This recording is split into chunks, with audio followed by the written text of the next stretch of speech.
to Spawn Point, the show for gamers by gamers. I'm Bajo. I'm Rad. I'm Goose. And I am D.A.R.R.E.N. Today on the show, a platforming legend is back to his very best as we go manic for Sonic in Sonic Mania.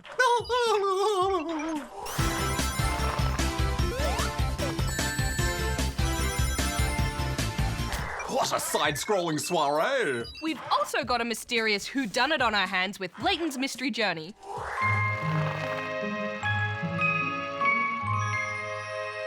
Now, on top of those reviews, Rad, you and I are up for a gaming face-off in the Spawn Point League. A clash of titans! Oh, this goose is gonna get cooked! We'll see about that. All right then, let's boot up those brain spawnlings. It's time for D.A.R.R.E.N's challenge!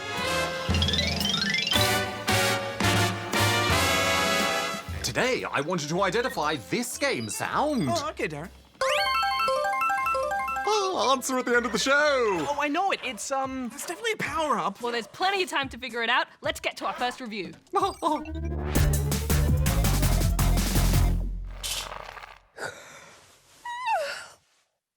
then. Layton's Mystery Journey, D.A.R.R.E.N and the Millionaire's Conspiracy, is the 7th game in the Professor Layton main series and the first to be released on mobile devices. This time you play as the Professor's daughter, D.A.R.R.E.N, as she opens her own detective agency and sets out to get to the bottom of every case she encounters. The story begins with a dream sequence flashback about D.A.R.R.E.N's missing father. Daddy? Then quickly introduces Shell, the talking dog, who D.A.R.R.E.N is not at all fazed by. Oh, a talking dog. You're not surprised? It's only talking. Only talking? Why is she so blasé about it? If I ever saw a talking dog, I would be freaking out. Me too, but I kind of love her reaction, you know? She's got such an interest in the bizarre that a talking dog just isn't strange enough for her. And we get to see this in some utterly beautiful cutscenes. What's all this about, Miss Layton? They're done in completely hand-drawn animations that would absolutely be at home on TV as a film or show. In fact, they've already made a Professor Layton film. I think these are some of the best-looking cutscenes I've ever seen. Yes, it feels like such a treat to have such refined animations. And the rest of the game is so beautiful too. All the environments have a similarly thoughtful, hand-drawn style to them, and conversations are animated enough to stop them feeling too stagnant. Which I think is really important in a text-heavy style game like this. Affirmative. There is a lot of reading to be done here. The majority of the story is told through conversations between D.A.R.R.E.N and her friends, or with witnesses. It can be a little bit tedious, but the conversations are casual and simple enough that it's not too boring, and it really helps flesh things out, which is really important because otherwise the gameplay can be a little bit basic. Indeed. The game is broken up into different cases, which you'll need several key clues to solve. To get these clues, you'll need to use a magnifying glass to scour different areas to find hidden items like hint coins, and ask witnesses questions. Eventually, someone will tell you something that catches D.A.R.R.E.N's attention and results in a key clue. Occasionally, you'll also find or be given a puzzle to solve. These range from maths-type questions to riddles to mini-mazes.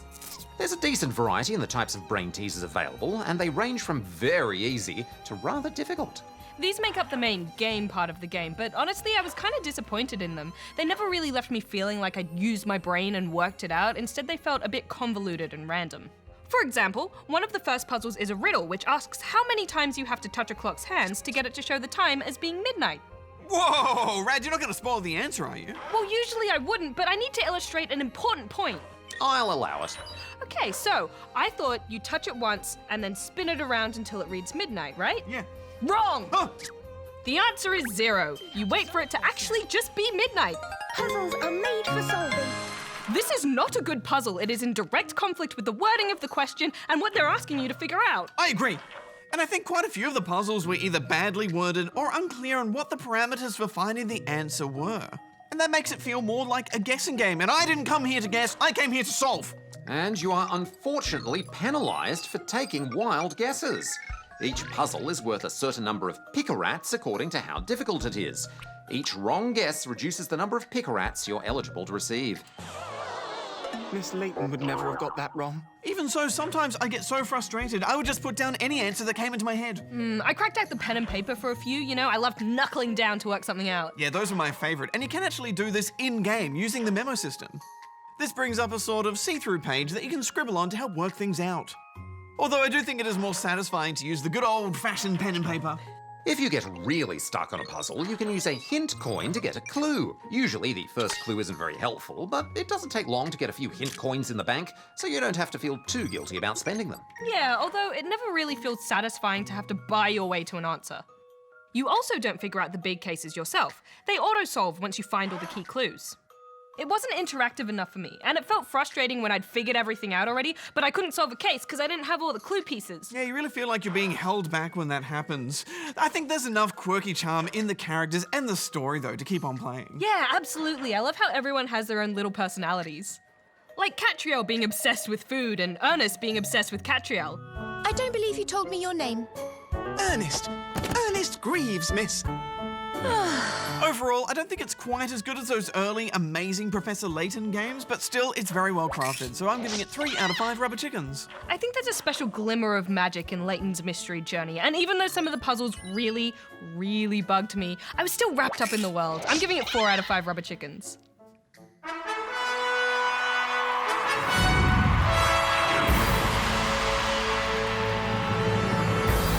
And we're on. D.A.R.R.E.N here, coming to you from high up in the SP League commentary box. Today's matchup is between Goose and Rad. This time we're switching things up in a game all about reflexes, reactions, and really silly faces. Yes, it's 1-2 switch.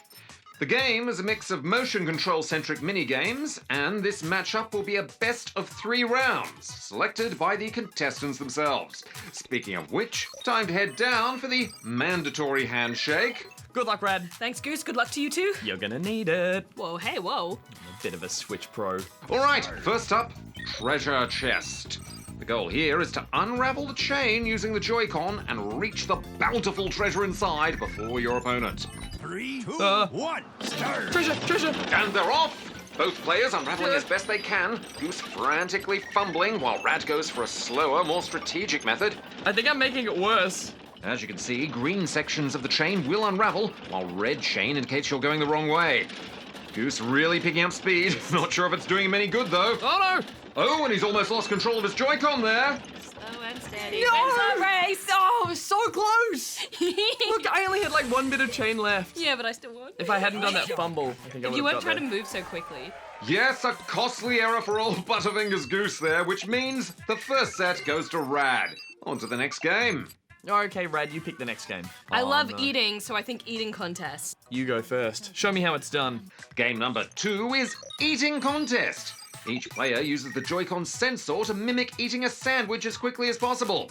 The player who digests the most digital delectables is the winner. Rad is up first. 2, Good luck. 1. Go, Rad, go. Just look at that form. She's got an appetite for winning. Only seconds left, munching away, and time. I'm not very good at this. Let's check the total. Nice score. That's a lot of sandwiches. Okay. That's more sandwiches than one person should eat. I think I can beat that. Goose is up next. Can he stomach another loss? Let's find out. 2, 1, go! And he's off and munching. Just look at him go. Look at that concentration. That's a lot of sandwiches. Oh no, I think I'm in trouble. Whoa! That's it! How many? Oh, wow! 11 sandwiches! 11? Oh, I'm the king of eating! 11 sandwiches. A fine total, giving Goose the second set. So the scores are tied, meaning the winner of this next game will be the victor. Let's see what it's going to be. Okay, well, winner's choice, so I'm gonna say the most exciting thing we can play is answering the telephone. Oh my, okay. This last match involves answering the telephone as soon as it rings, using your Joy-Con. But you must only answer when you hear the correct ringtone. It's a game of tense standoffs and mind games. The question is, who will answer the call to victory? Start. And here we go. Both players attempting to psych each other out as they wait for that all-important ring. Hello? Ah! And there it is! Rad too quick for Goose there. It's 3 rounds for this game, so Goose still is in with a chance. Oh, there's the wrong tone. No. Goose almost giving it It's not away. for me. Rad keeping calm as a cucumber. I've already forgotten the ring. Yeah, me too. There's the ring. Oh, Goose has fumbled again. Surely he missed out. Who's speaking? Hi. But no, he got to the controller faster. What a shake-up! Let's go back to the replay and check.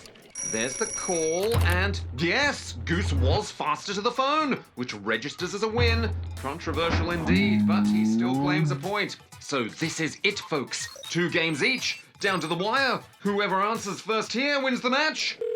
There's the ring! Yes! And she's done it! Rad is the victor, taking the match 2 games to 1. Let's head down and see how she's feeling. Well done, Goose. Well played, Rad. Thank you very much. It feels good to finally be on the scoreboard. I don't know how that feels. All I feel is full of virtual sandwiches. Does that feel good?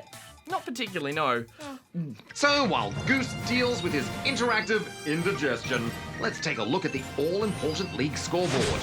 And there's Rad putting her first point on the board, just behind Bajo's 2 points, and Goose has still yet to score. Well, there you have it. Another fantastic display of gaming skills from both players. Until next time we meet on the virtual field of play, this is D.A.R.R.E.N signing out from the SPL commentary box, telling you to have fun and play fair out there, Spallings. You know, I need to look a bit more posh up here. I really need a nice blazer. Colin, how's that blazer coming along? I want it embroidered with a nice logo. A logo of me. Okay, Rad, whose question is up first today? Oh, so many questions, Bajo, so little time. Let's go with this from the butler on Bajo's head, who is in the world of Bajo's hair in the ACT. Oh yeah, there's a little butler in my hair. Does he keep your hair neat? Yeah, keeps it all neat, you know. Is that why you've hired him? Yeah. To clean your Yeah, hair? he's quite cheap. Oh. Yeah, do you want to borrow him? No, I'm good, thank you. Hello, this is the butler on Bajo's head. Could Bajo please answer these questions? 1. Are you going to review Slime Rancher? 2. Is Slime Rancher coming to PS4?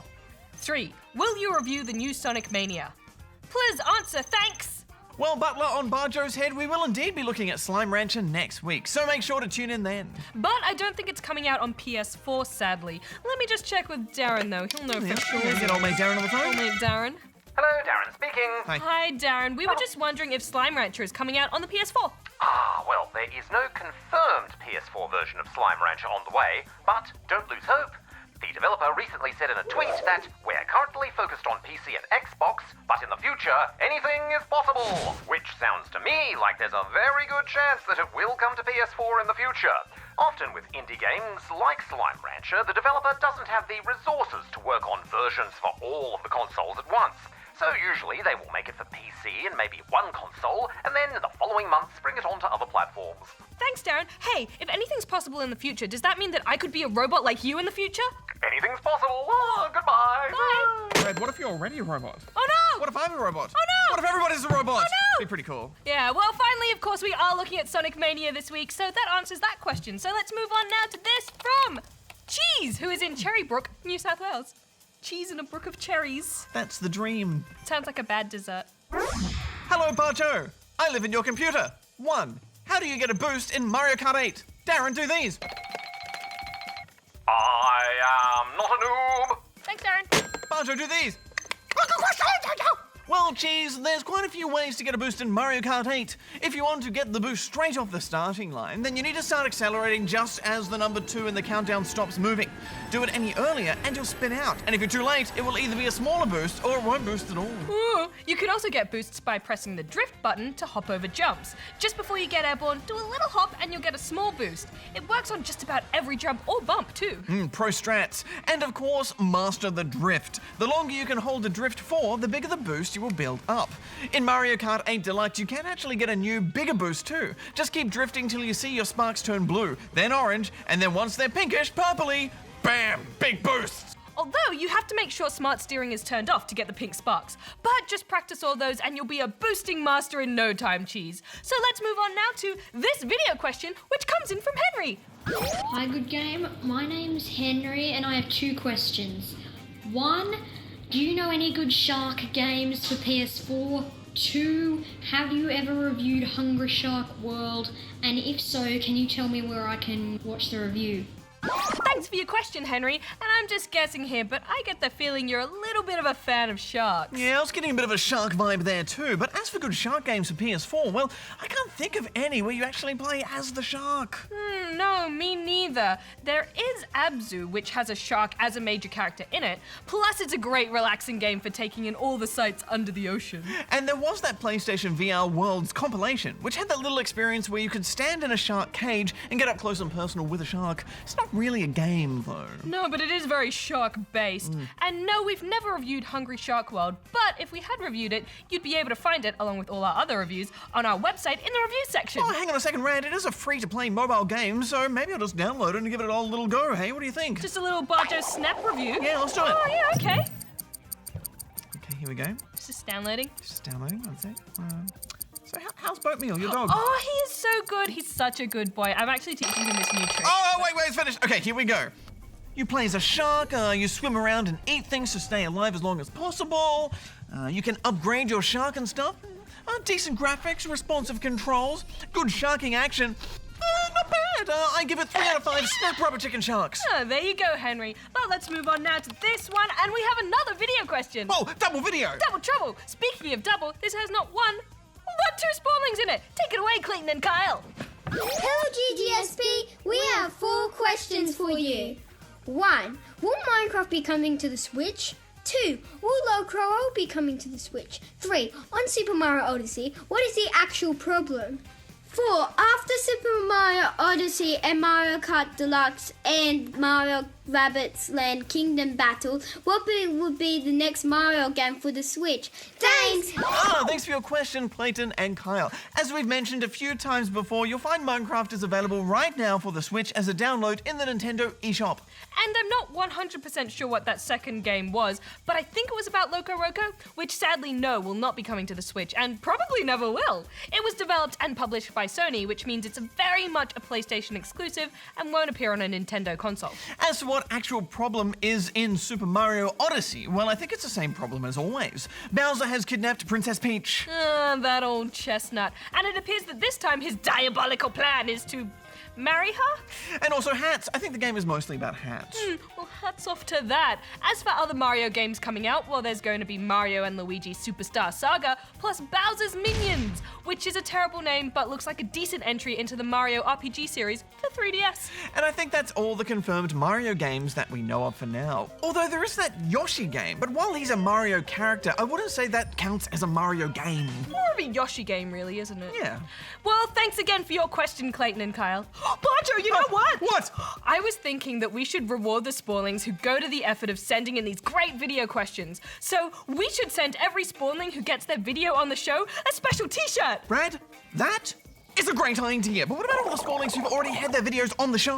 Oh, well, we can send them one too. Good thinking. So for any of you Spawnlings who have had a video question on the show, keep an eye out on the email addresses you've given us. We will be in contact soon to get your details and send out that sweet loot. But on that note, we are out of time for this week, and of course, if you want a shot at getting one of our special exclusive t-shirts for yourself, make sure you send us a super great video question. And you can do that here.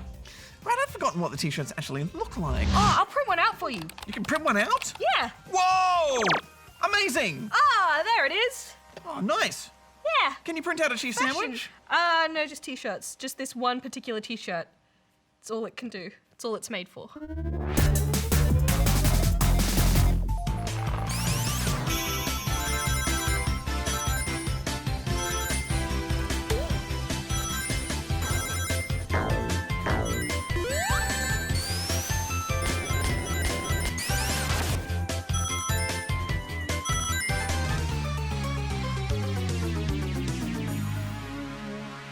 All right, new Sonic game hype. Rand, are you hyped? I'm hyped, Bajo. Darren, are you hyped? Marginally. All right, well, stay hyped. Maybe get a bit more hyped, Darren, because Sonic Mania is the best Sonic game I have played since the originals 25 years ago. Oh, it's so good, Bajo.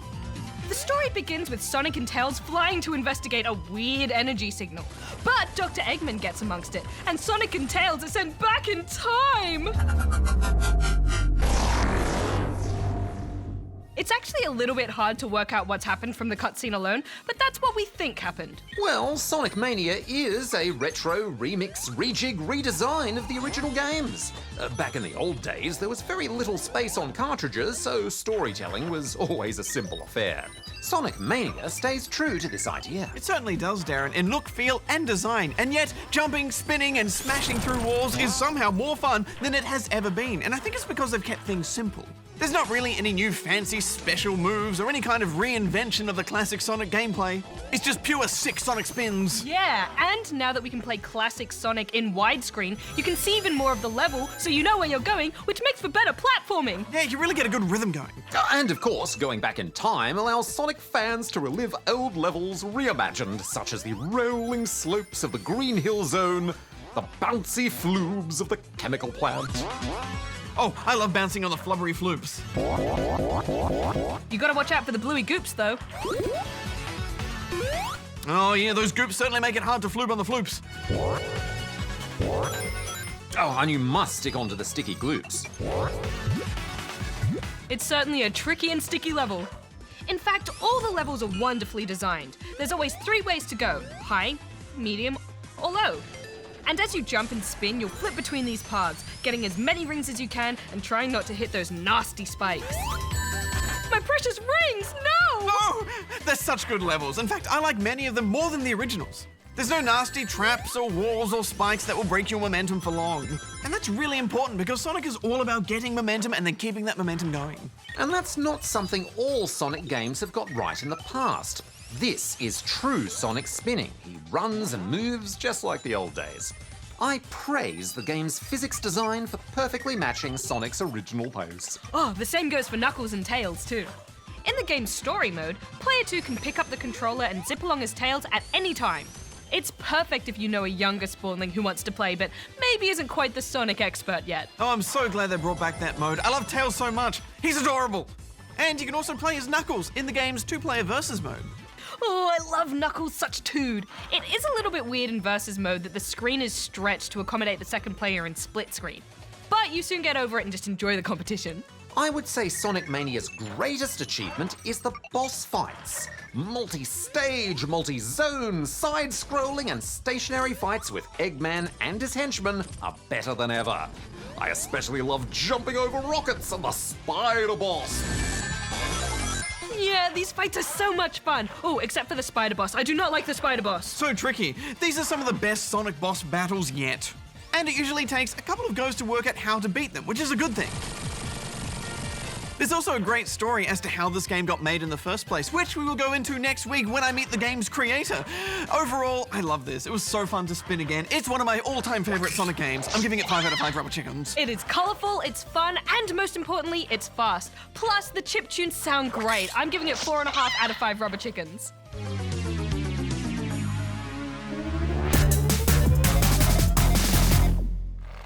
Darren, it's time for the answer to your challenge, and I think I've got it all figured out. Hold your feathers, Goose. At the start of the show, I asked everyone to identify this game sound. And the answer is... It's the item box pickup from Mario Kart. Oh, correct! I knew it was a power-up. Oh, I really like having audio challenges, Darren. We should have more. Affirmative. Well, next week on the show, the worlds of Mario and Rabbids collide in Mario and Rabbids Kingdom Battle.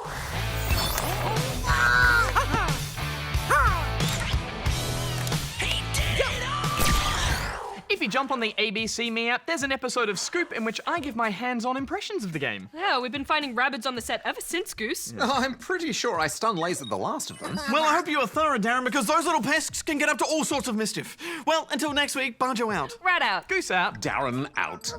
Hey, what was that? No. Oh, there's one on the camera. Oh, get off! No! Get off the camera! Stop that! Get off that camera ABC operator! property. Stop! Expensive! Hey! Oh, Hey, shoot it. careful! No. Cinematic disaster! No!